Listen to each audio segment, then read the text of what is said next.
Ne dit-on pas que la vie est un combat? Et ce que vous voyez là, c'est celui qui a été victorieux du combat contre le péché et contre la mort. C'est Jésus qui était dans le jardin de Gethsémani, là où il a prié que le Père lui éloigne la coupe, cette coupe qu'il devait porter, qu'il devait boire, celle de mourir pour nos péchés sur la croix. Et il l'a bu entièrement, pour nous, pour porter nos péchés à notre place. Et en priant, là aussi, il a sué des grumeaux de sang, il a sué des grumeaux de sang. Dans sa souffrance pour nous, il nous montre l'exemple que le péché, oui, est une puissance, mais qui peut être vaincue.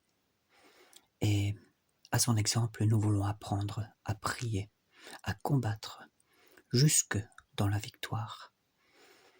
Alors, je vous invite à lire le psaume 18, ce psaume que Jésus a chanté aussi avec ses disciples. C'est le psaume du combat. Au nom du Père, du Fils et du Saint-Esprit.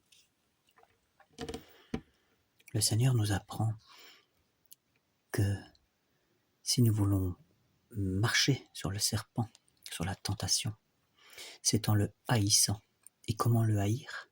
Eh bien, c'est en aimant le Seigneur de tout notre cœur, de toute notre force et de toute notre pensée. Alors prions le psaume 18. Je t'aime, Seigneur, ma force, mon sauveur. Tu m'as sauvé de la violence. Seigneur, tu es mon rocher et mon rempart, mon libérateur. Tu es mon Dieu. Je m'abrite en toi, mon rocher, mon bouclier et ma force de salut, ma citadelle et mon refuge. J'invoque le Seigneur et je suis sauvé de mes ennemis. Les flots de la mort m'enveloppaient, les torrents de Bélial m'épouvantaient. Les filets du Shéol, le séjour des morts, me cernaient. Et devant moi, les pièges de la mort. Et dans mon angoisse, j'invoquais le Seigneur, et vers mon Dieu je m'écriais. Il entendit de son temple ma voix, et mon cri parvint à ses oreilles. Et la terre s'ébranla et chancela. Les assises des montagnes frémirent. Sous sa colère, elles furent ébranlées. Une fumée monta à ses narines, et de sa bouche un feu dévorait. Des braises en furent enflammées. Il inclina les cieux et descendit. Une sombre nuée sous ses pieds. Il chevaucha un chérubin et voilà, il plana sur les ailes du vent. Il fit des ténèbres son voile, sa tente, ténèbres d'eau, nuée sur nuée. Un éclat devant lui enflammait, grêle et braise de feu. Le Seigneur tonna des cieux, le Très-Haut fit entendre sa voix.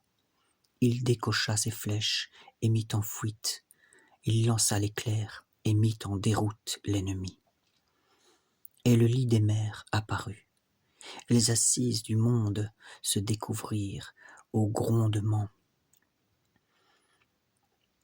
de ta menace, Seigneur, au vent du souffle de tes narines. Tu envoies d'en haut et me prends, tu me retires des grandes eaux. Tu me délivres d'un rival puissant, d'ennemis plus forts que moi. Il m'assaille au jour de mon malheur, mais Yahvé fut pour moi appui. Lui m'a dégagé, il m'a mis au large, il m'a sauvé, car il m'aime. Le Seigneur me rend selon ma justice, selon la pureté de mes mains, il me rétribue, car j'ai gardé les voies du Seigneur, sans faillir, loin de mon Dieu. Ses jugements sont tous devant moi, ses volontés, je ne les ai pas écartées. Puis je suis irréprochable avec lui. Je me garde contre le péché.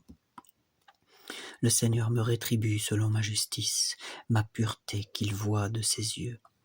Tu es un ami avec l'ami, sans reproche avec l'homme sans reproche, pur avec qui est pur, mais tu es rusé avec le fourbe.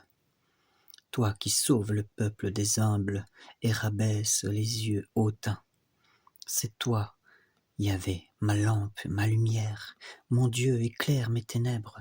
Avec toi, je force l'enceinte, avec mon Dieu je saute la muraille. Dieu, sa voix est sans reproche, et la parole du Seigneur est sans alliage.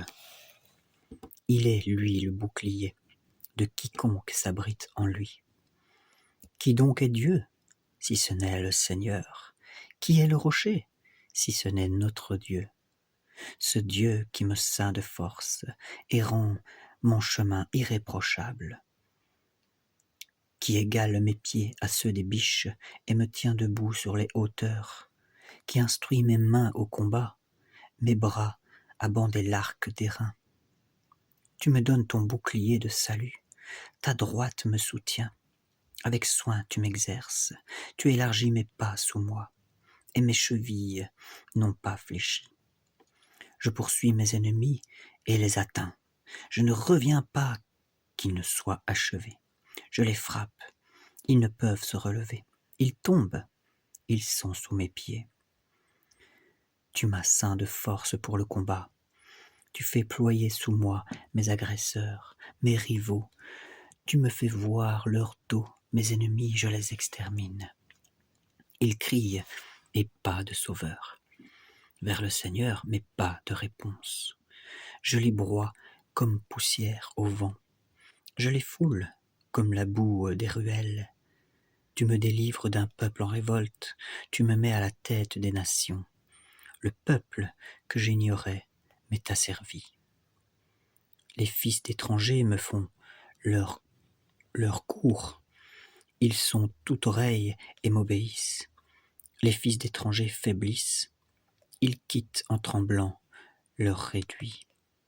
Vive le Seigneur et béni soit mon rocher, exaltez le Dieu de mon salut, le Dieu qui me donne les vengeances et prosterne les peuples sous moi, me délivrant d'ennemis furieux. Tu m'exaltes par-dessus mes agresseurs, tu me libères de l'homme de violence. Aussi, je te louerai chez les païens, ceux qui ne te connaissent pas, Seigneur, je jouerai pour ton nom. Il multiplie pour son roi les délivrances et montre de l'amour pour son Messie, pour David et sa descendance à jamais. Gloire à toi, Seigneur, pour cette parole. Merci, Jésus, de nous apprendre à combattre. Comme l'apôtre Paul dans sa lettre aux Éphésiens, nous venons de voir dans ce psaume, il est parlé de bouclier, de casque, d'épée. Et Paul, dans sa lettre aux Éphésiens, nous dit de revêtir le casque du salut, l'épée de la parole de Dieu, le bouclier de la foi qui éteint les flèches enflammées des tentations du Seigneur, du diable. Alors, puissions-nous vraiment nous confier dans cet esprit de prière qu'avait Jésus, cet esprit de prière qui est de « j'aime le Seigneur de tout mon cœur, toute mon âme, toute ma pensée ». Et alors, nous serons délivrés de nos ennemis. Gloire au Père, gloire au Fils, gloire au Saint-Esprit. Amen.